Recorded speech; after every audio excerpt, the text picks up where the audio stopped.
Be ready.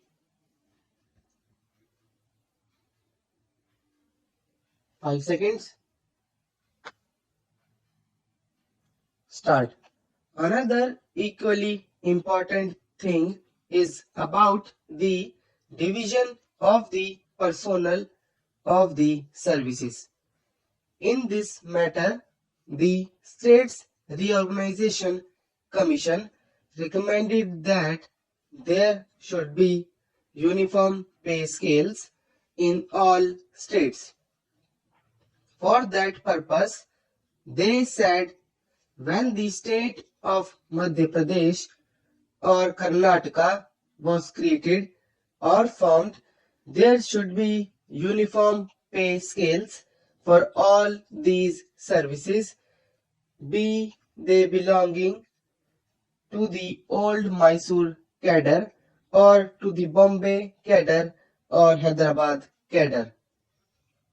From the bill, I don't find any such attempt being made. It is true that to raise the scales of pay in Mysore means additional expenditure to be incurred from the state funds, but we can defer or postpone it or avoid it. I think we cannot. It is absolutely necessary to strengthen our administration, and one way of strengthening the administration is to have a uniform scale of pay for all the services from whichever area they might come. Otherwise, that will happen is there will be one scale for the persons who might come from Mumbai, another for those coming from Chennai, another for those coming from Hyderabad, while those from Mysore will have their own scale of pay. This is bound to create a lot of confusion, and in this context, I am sorry some political leaders in Mysore made the mistake of making a statement that they did not want the services from other areas, and if they came, they must come at their own risk. I do not know whether that statement was made after consideration. I hope it is not.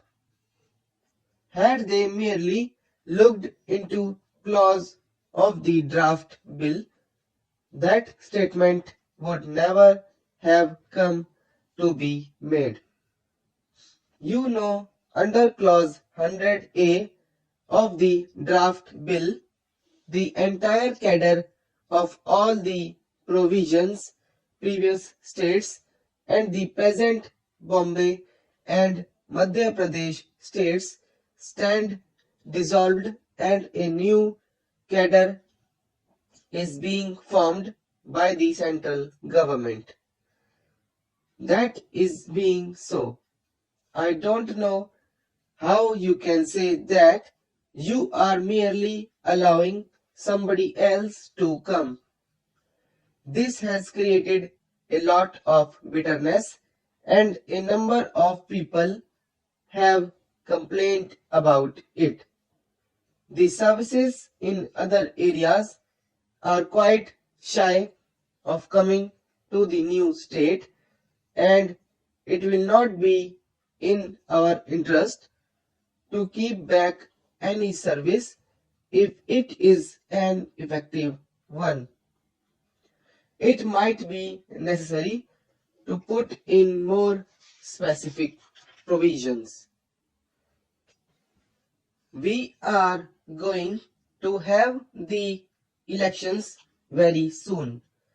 If we want to successfully manage the elections, we must have an efficient administrative machinery at the secretariat level as well as at the district level, and that would be constituted long before the election takes place.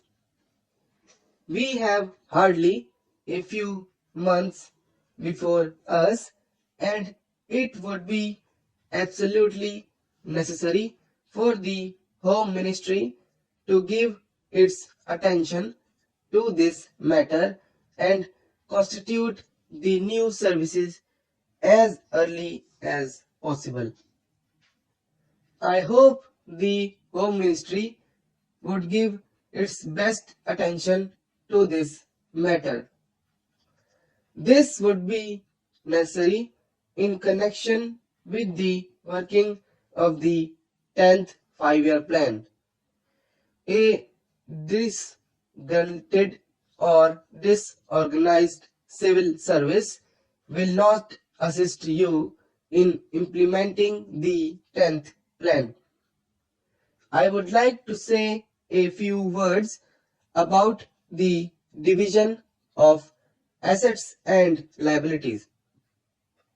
You remember that in Mr. Wanchu's report, some specific recommendations have been made.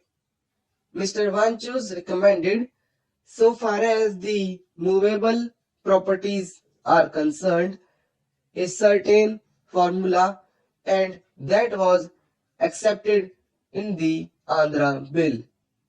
As regards immovable properties, it laid down that such immovable properties and buildings located in places which are in the districts will not be taken into consideration as they are merely concomitants, but such government buildings which are existing in the headquarters like Madras will not be taken into consideration.